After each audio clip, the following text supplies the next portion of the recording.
विशेष धम्म देशना आज दिनांक 21 नवंबर 2020। ये धम्म देशना विशेष रूप से हम मूल पाली त्रिपिटक ग्रंथों से ये देशना हम देते हैं। जिन त्रिपिटक के ग्रंथों में तथागत भगवान बुद्ध की ओरिजिनल वाणी, मूल वाणी संग्रहित है, जो तथागत बुद्ध ने जीवन भर सिखाया। बुद्ध बनने के बाद उन सारे उनके उपदेशों को भिक्षु संघ ने, पूज्य भिक्षु संघ ने त्रिपिटक के रूप में संभाले रखा है। उपासक उपासिकाओं ने, सभी ने मिलकर संभाले रखा है। उन्हीं त्रिपिटक के मूल ग्रंथों के आधार पर ये धम्म देशना हम देते हैं। चिरं तिष्ठन्तु सद्धम्म लोको हुन्तु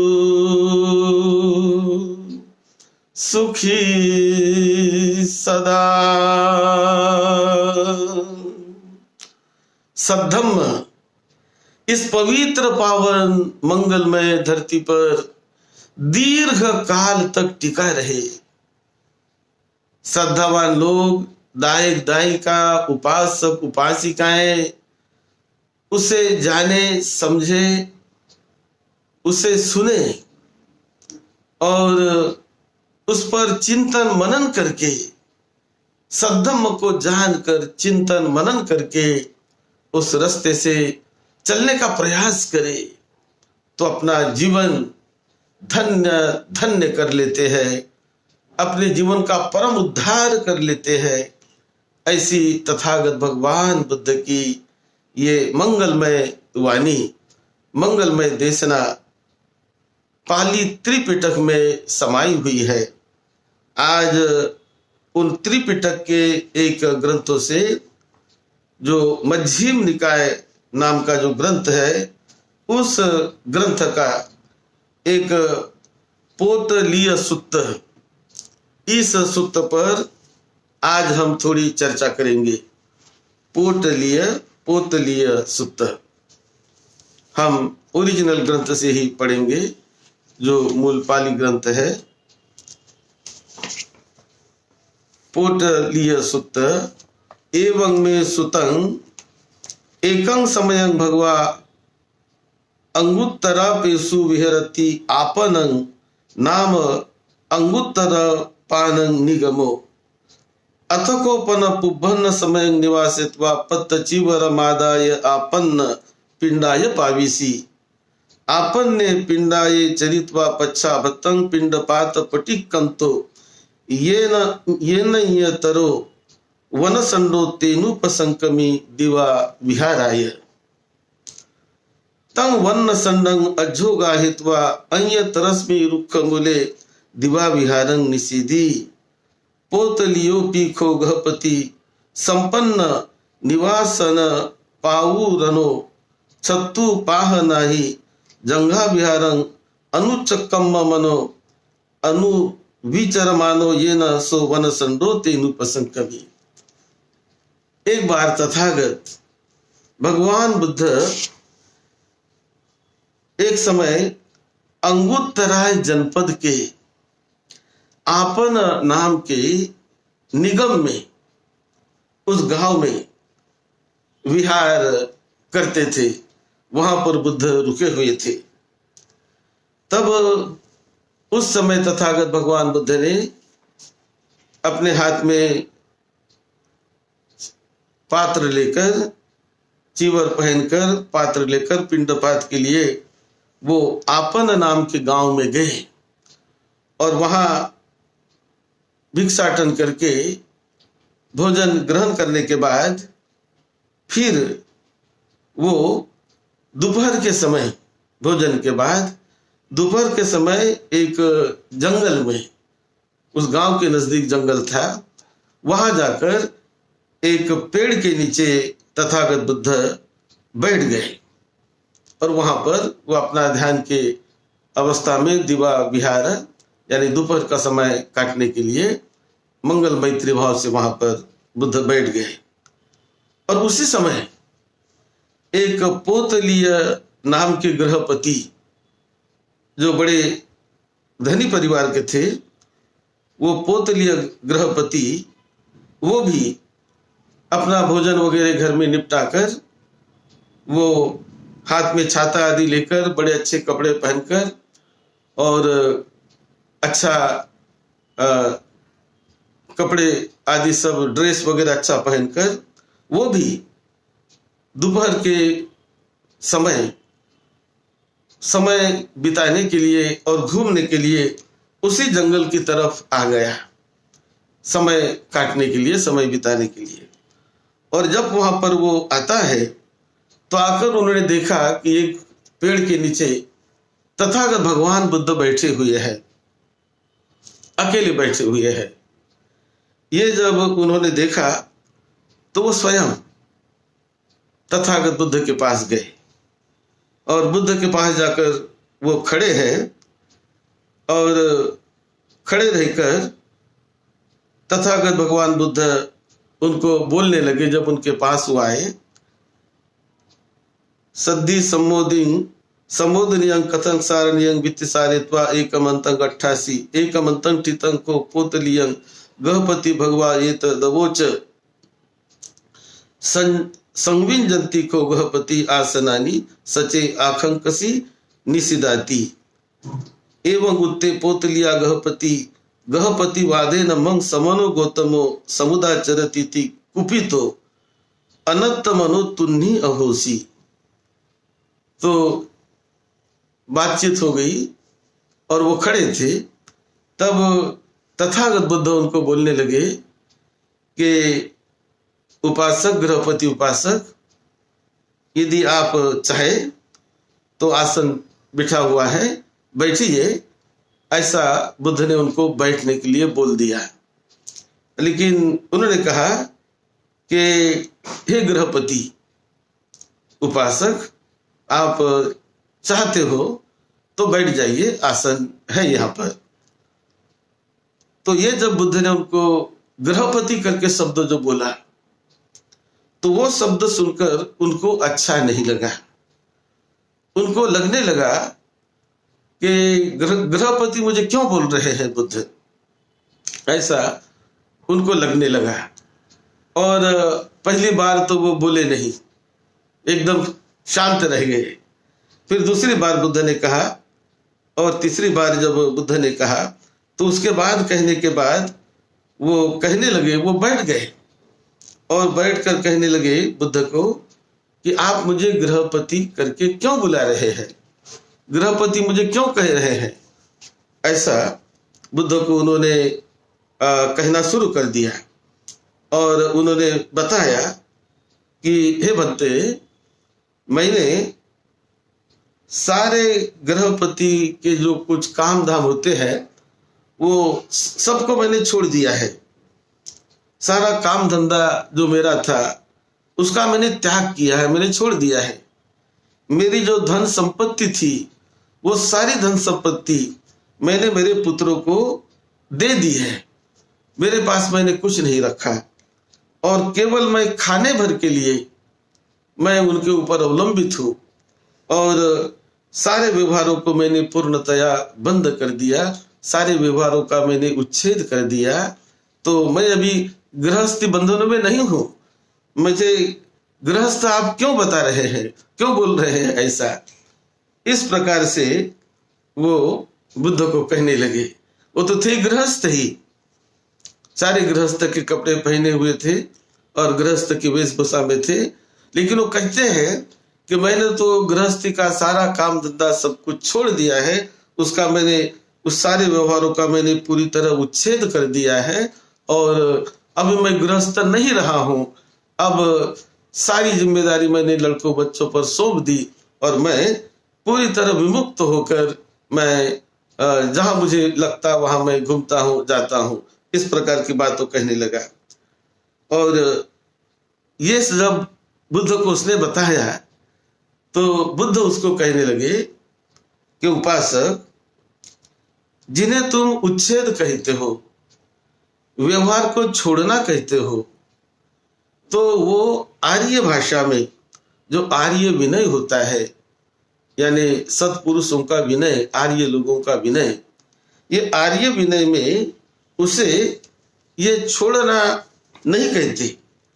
उसे आर्य विनय में, आर्य विनय एक अलग प्रकार का होता है। ओहारा समुच्छिन्ना यथा कथ पनते गहपति सब्बे कम्मंता पटिखिता सब्बा ओहारा समुच्छिन्ना अहोसी धनंग वा धन्यंग वा रजतंग वा जात रूपंग वा।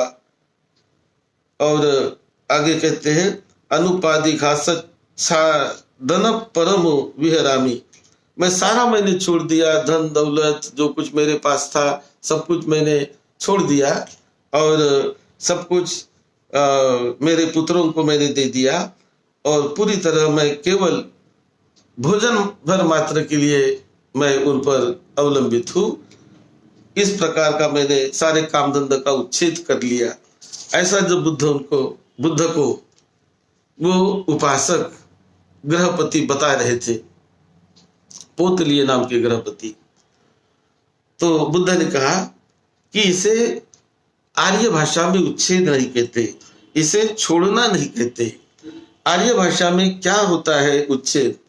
तो बुद्ध कहते हैं अट्ठ को इमे गृहपति धम्मा अरियस विनय ओहारस समुच्छेदाय संवत्तिति कतमे अट्ठ अपानातिपातं निस्साय पानातिपातो पहातब्बो दिन्नादानं निस्साय अदिन्नादानं पहातब्बम सच्च वाचं निस्साय मोसावादो पहातब्बो।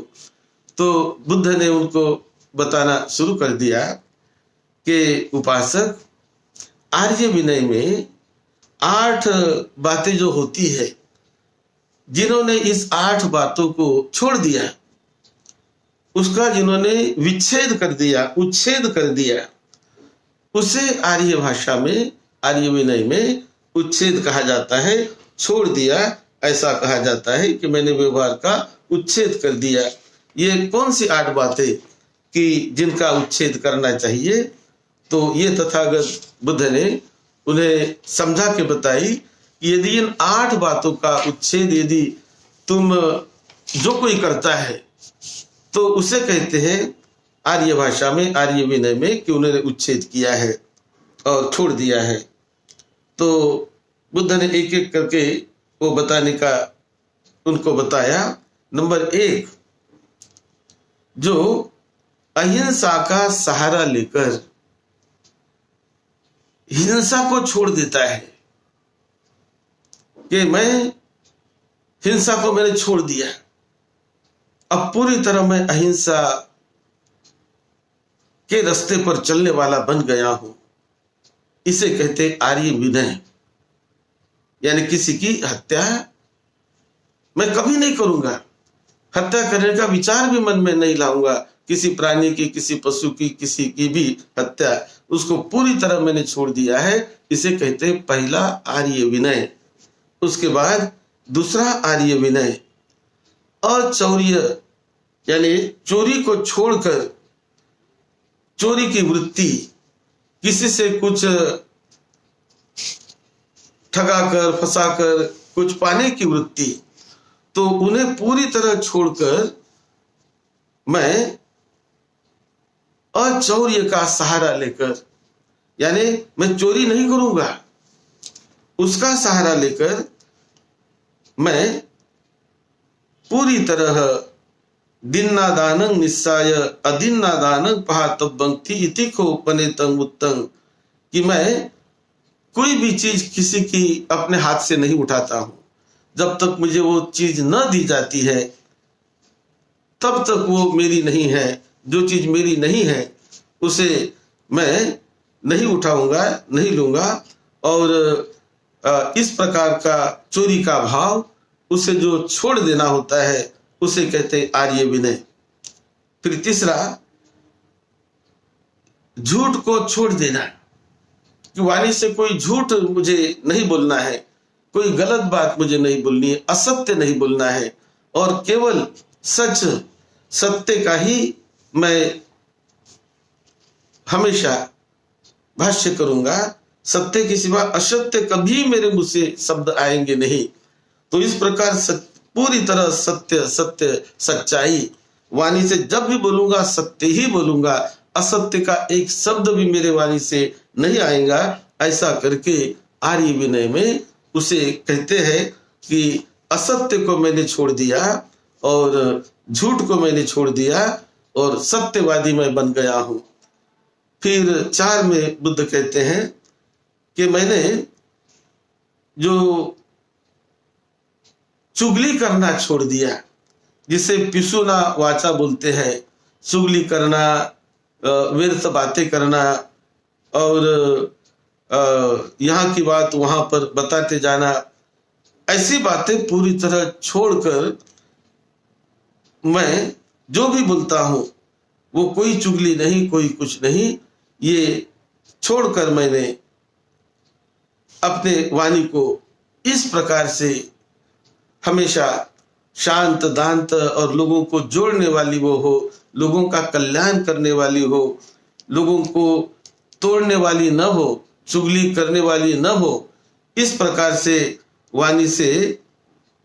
वाणी के कर्म से हमें बुरे कर्म जो होते हैं वाणी के, उसे पूरी तरह उच्छेद कर लेना है, उसे छोड़ना है। तो उसे कहते कि आर्य विनय में मैंने छोड़ दिया है, उच्छेद किया है। उसके बाद नंबर 5, लोभ को मैंने छोड़ दिया है कि बहुत बार लोभ का सहारा लेकर लोग जीते हैं। जहां भी मुझे कुछ मिलता है, जहां भी मुझे अधिक से अधिक मिले, मुझे लाभ होता रहे, मेरा हमेशा नफा होता रहे, लाभ होता रहे, हमेशा मुझे मिलता ही रहे, ऐसा जो लोभ की भावना में लोग जीते हैं। तो बुद्ध कहते हैं कि ये लोभ की भावना को छोड़कर उसका उच्छेद करके कि लोभ की अब मेरे मन में कोई भावना नहीं, मैं जो भी व्यवहार करता हूं अलोभ से, मुझे मिलना ही चाहिए, मुझे ये मिले वो मिले, इस प्रकार की आशा आकांक्षाएं या जो मिलने की भावना कि मेरा हमेशा लाभ ही होता रहे, तो ये लाभ की भावना, जो लोभ की भावना, मैंने इसका पूरी तरह उच्छेद कर लिया है। इसे कहते हैं उच्छेद, जो आर्य विनय की भाषा में इसे उच्छेद कहते हैं गृहपति। और अलोभ को हासिल करना, अपने मन को ऐसा बनाना कि हमेशा वो अलाभ की बात कहता रहे, अपना लोभ कभी प्रकट करने का प्रयास न करे और लोभ की वृत्ति को छोड़ दे। तो इन्हें कहते हैं आर्य विनय की भाषा में छोड़ना। फिर नंबर 6, जो वाणी से किसी की निंदा नालस्ती करना, किसी में दोष देखना। सामान्य आदमी की बात होती है कि हमेशा किसी की निंदा करेंगे, किसी में दोष देखेंगे, उसमें क्या दोष है, उसमें क्या ये है, हमेशा दूसरों के दोष देखने का प्रयास आदमी करते रहते हैं। तो आर्य विनय में इस वृत्ति को छोड़ना होता है कि कभी किसी का मुझे दोष नहीं देखना है, कभी किसी की मुझे निंदा नहीं करनी है। तो इस निंदा करना मेरे मुंह में कभी आएगा ही नहीं, मेरे कभी दिमाग में नहीं आएगा कि मैं किसी का दोष देखूं और किसी की निंदा करते बैठूं। तो ये पूरी तरह छोड़कर मैं निंदा न करने वाला बन गया हूं, उसका सहारा लेकर किसी के दोष न देखने वाला मैं बन गया हूं। किसी के दोष खोजने की, देखते रहने की मुझे जरूरत नहीं है, किसी की निंदा करने की मुझे जरूरत नहीं है। उस निंदा के वचनों को मैंने छोड़ दिया है और अनिंदा का सहारा लेकर मैं जीता हूं। इस प्रकार का जो आर्य विनय में कहा जाता है उसे कहते हैं छोड़ना। उसके बाद फिर नंबर 7 तथागत बुद्ध बताते हैं कि मैंने पूरी तरह क्रोध वृत्ति को छोड़ दिया, मेरे मन में कभी क्रोध नहीं आता, ऐसा आर्य विनय में बताया जाता है। और अक्रोध का सहारा लेकर किसी भी वक्त किसी भी समय मेरे मन में क्रोध नहीं आएगा, पूरी तरह अक्रोध युक्त होकर मैत्री भाव से ही मैं रहूंगा। इस प्रकार का जो वर्तन मुझे करना है और क्रोध को मुझे पूरी तरह छोड़ना है, उसे कहते उच्छेद उसने किया, छोड़ दिया, उसे छोड़ना कहते हैं। और नंबर 8 फिर बुद्ध बताते हैं कि अतिमान यानी बहुत अभिमान, बहुत गर्व, बहुत ताठरता जिसे कहते हैं, तो ऐसे उस अतिमान को, अहंकार को, अहम भाव को छोड़कर, अहंकार को छोड़कर, अतिमान को छोड़कर अनतिमान यानी उसके विपरीत मैं अनतिमान का सहारा लेकर जीने का मैंने संकल्प किया। ऐसा जब संकल्प होता है तो उसे कहते कि उच्छेद किया। केवल धन छोड़ने को और केवल धन संपत्ति छोड़कर वो किसी को दे दिया मैंने, तो उसे उच्छेद नहीं कहते।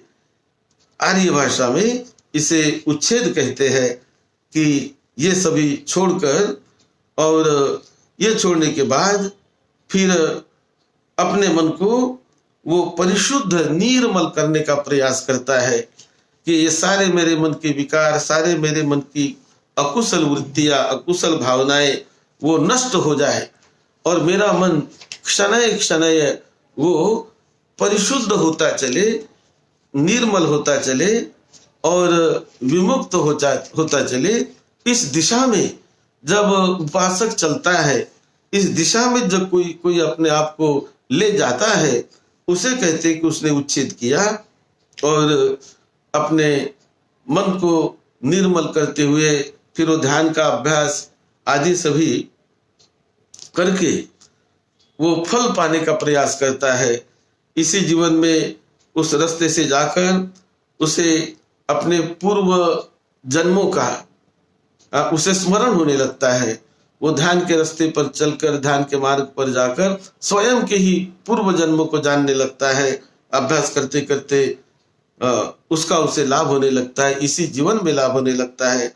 उसी प्रकार वो दिव्य चक्षु की प्राप्ति के लिए वो प्रयास करता है कि मुझे दिव्य चक्षु की प्राप्ति हो जाए, डिवाइन आई की मुझे प्राप्ति हो जाए, और उसके अनुसार वो अभ्यास करते हुए उसको प्राप्त करता है।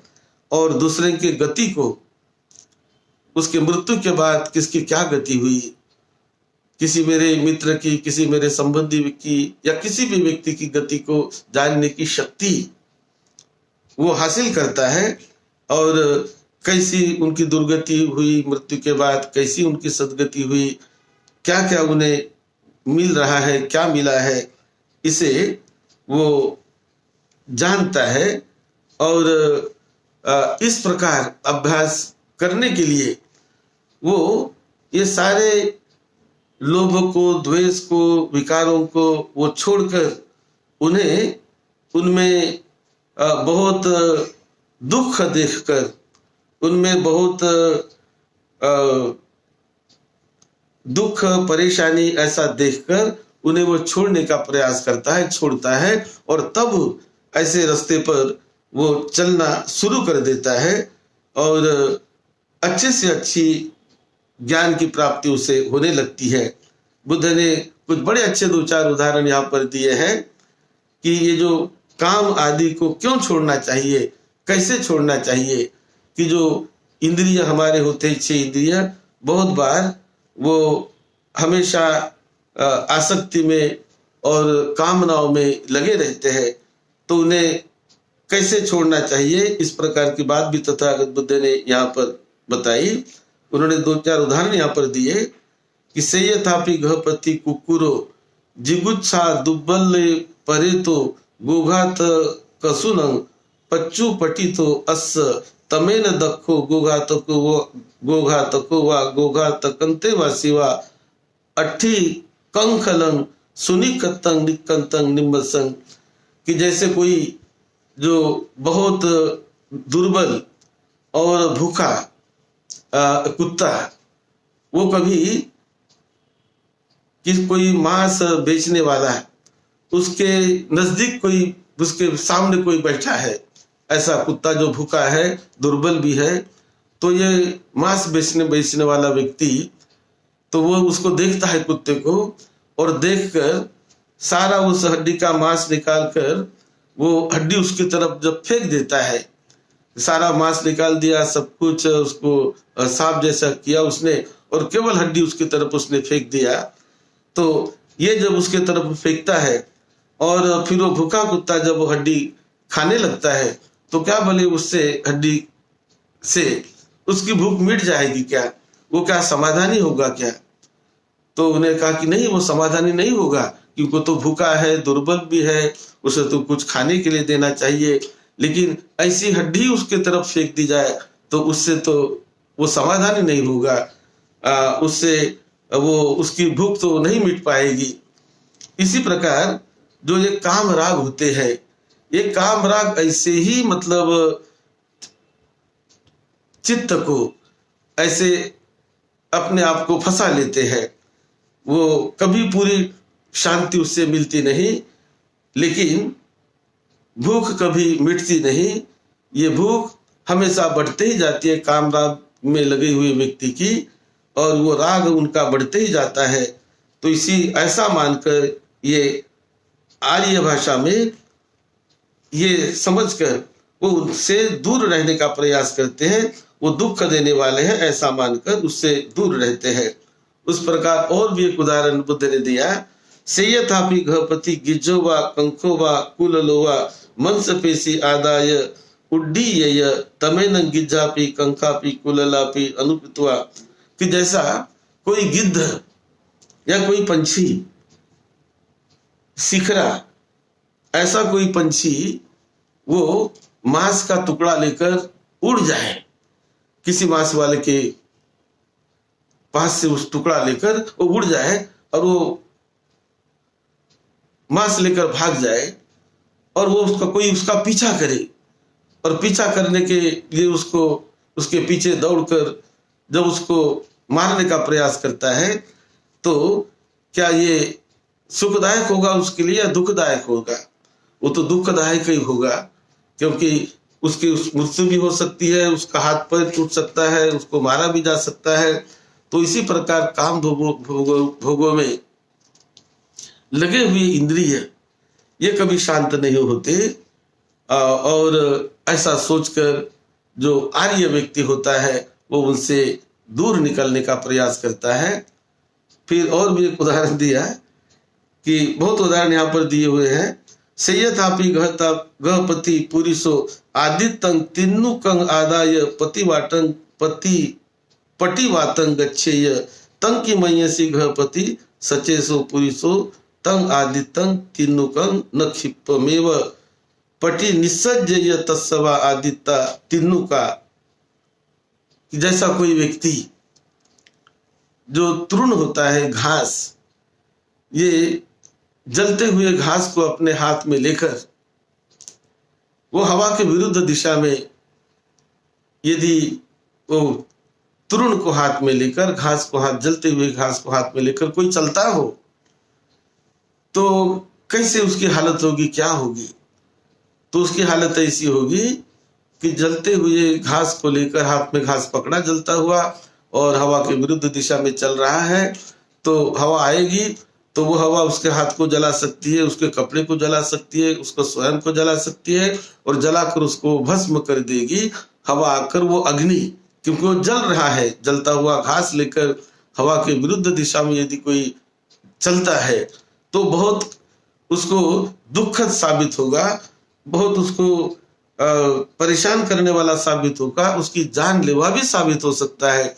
इसी प्रकार ये जो काम राग होते हैं, इन काम रागों में ऐसा आर्य श्रावक देखता है, आर्य व्यक्ति देखता है और उनसे मुक्त होने का वो प्रयास करता है कि इंद्रिय के इस काम रागों में मैं नहीं लगा रहूंगा, उनसे मैं मुक्त होने का प्रयास करूंगा। ऐसा जब वो प्रयास करता है ये इंद्रियों के विषय में, और राग दोष मोह लोभ आदि को छोड़ने का, उच्छेद करने का पूरा प्रयास करता है, उसे कहते हैं कि सही मायने में इन्होंने उच्छेद किया है। और उपेक्षा को, कि हर चीज को आसक्ति के दृष्टि से नहीं, बहुत उसमें फंसे रहने के दृष्टि से नहीं, तो उन्हें एक अनासक्ति के दृष्टि से, और जिन्हें कहते हैं उपेक्षा, इस उपेक्षा दृष्टि से जब वो वस्तुओं के साथ और सभी के साथ विचरता है, और विचरते विचरते उसका चित्त पूरी तरह उससे विमुक्त हो जाता है, और विमुक्त होकर वो ज्ञान की दिशा में आगे चलकर फल प्राप्त करता है। और वो फल प्राप्त करके अपने मन को पूरी तरह आश्रवों से, वो कामाश्रव, भवाश्रव, अविद्याश्रव, इन आश्रवों से वो अपने चित्त को पूरी तरह मुक्त करके एक प्रज्ञा को पाता है, विमुक्ति का साक्षात्कार करता है।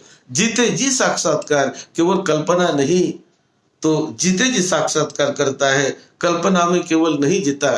कल्पना में तो कभी कभी हम सपनों में बहुत अच्छे सपने का संकल्प करते हैं, या सपनों में कभी अच्छी चीजें बहुत देख लेते हैं। बहुत अच्छा महल, बहुत अच्छा शहर, तो बहुत सुंदर मनोरम्य बगीचे और मनोरम्य ऐसे दृश्य, तो बहुत मन को प्रसन्नता देने वाले दृश्य भी सपनों में दिखाई देते हैं, और वो बहुत अच्छी तरह से सपनों में रम जाता है आदमी। लेकिन जब सपनों से उठ जाता है तो पता चलता है कि ये तो सब सपना ही था, वो तो केवल मन का सपना है, मन की बातें है, ये तो वास्तविकता नहीं है। इसी तरह जो आर्य श्रावक होता है वो केवल कल्पना में नहीं जीता, केवल सपनों में नहीं जीता, तो वो जीता है वास्तविकता में, सत्यता में, कि जीवन की सच्चाई, ये वास्तविकता को जानकर विमुक्ति का साक्षात्कार। विमुक्ति कोई कल्पना नहीं, ज्ञान कोई कल्पना नहीं, प्रज्ञा कोई कल्पना नहीं, तो वो प्रज्ञा की प्राप्ति करने के लिए वो प्रयत्नशील रहता है और उस रास्ते पर चलता है। उसे कहते हैं कि उन्होंने सभी त्याग दिया, सभी छोड़ दिया, सबका उच्छेद कर दिया। ऐसे आर्य भाषा में कहा जाता है। ये जब उनको बुद्ध ने बताया, ये बताकर वो इतना प्रसन्न हो गया और इतना सोचने लगा, इतना उसके ऊपर असर हो गया, वो कहने लगा, अजनेसी वतमे बनते भगवा समनेसु समनप्पेमं समनेसु समनपस्सादं समनेसु समनगारवं, कि बनते आज मैंने सुना है कि श्रमण का कैसे व्यवहार होता है। जो श्रमण बनते हैं और प्रवज्जित होते हैं, और वो किस प्रकार से, कौन से ध्येय को पाने के लिए वो प्रयास करते हैं, जो आपने मुझे समझा के बताया, तो सही में मैं बहुत बहुत धन्य हो गया हूँ। वो बुद्ध का अभिनंदन करने लगा। पहले तो क्रोध में आया था, पहले गुस्सा आया था उनको बुद्ध के ऊपर, लेकिन अब जब बुद्ध ने उनको समझा के बताया तो इतना वो प्रभावित हुआ और कहने लगा, अभिकंतंग बनते अभिकंतंग बनते अभिकंतंग बनते सेयतापि बनते निकुज्जतं वा उकुज्जय पटिछन्दं वा विवरेय मूढ़स्सवा मग्गं आचिख्येय अंधकारे वा तेल पज्जोतं धारेय चक्षुमन्तो रूपानि दक्षन्तीति।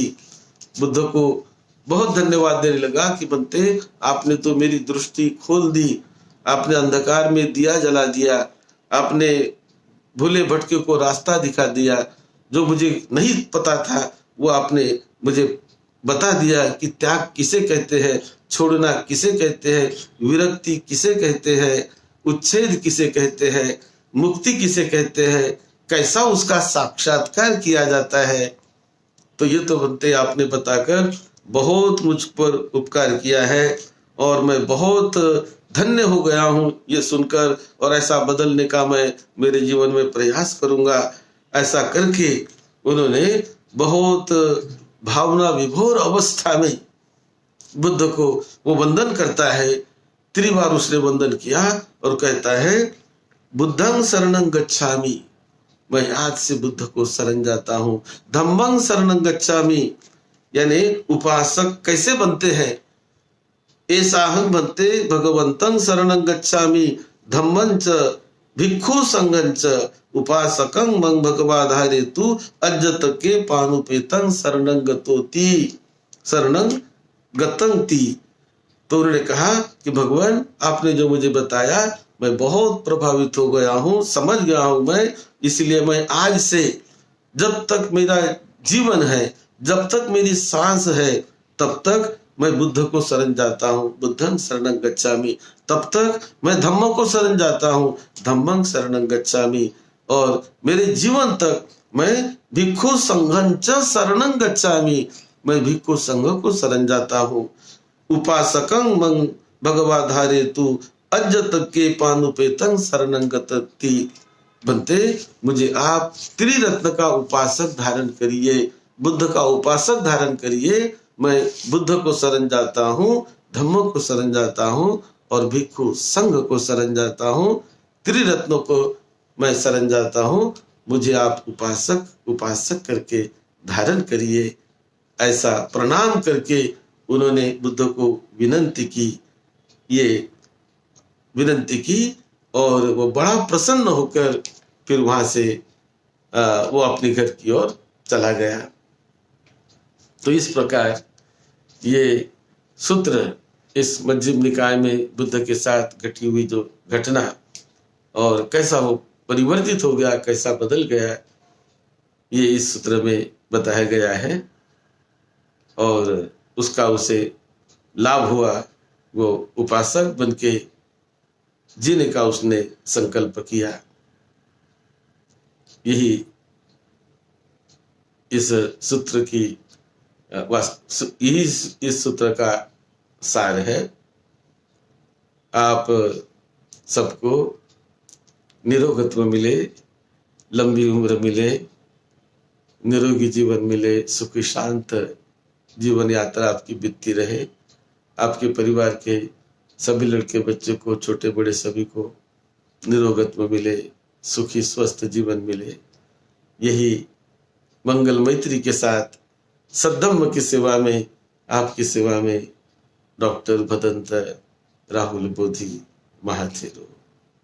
आप सबका मंगल हो। हमारे YouTube चैनल में जाकर और भी जो बहुत सारी तथागत बुद्ध की विशेष जो देशनाएं हैं उसका वहाँ संकलन YouTube में आपको मिलेगा। डॉक्टर भदंत राहुल बोधि ऐसा नाम YouTube के सर्च में टाइप करिए तो हमारा चैनल खुलेगा और उसके बाद बहुत सारी सीडी क्लिप वहाँ पर बुद्ध के ओरिजिनल वाणी पर संग्रहित की हुई है, उसका लाभ लीजिए। दूसरों को भी शेयर करिए और सब्सक्राइब कीजिए। धम्म का अंग बन जाइए।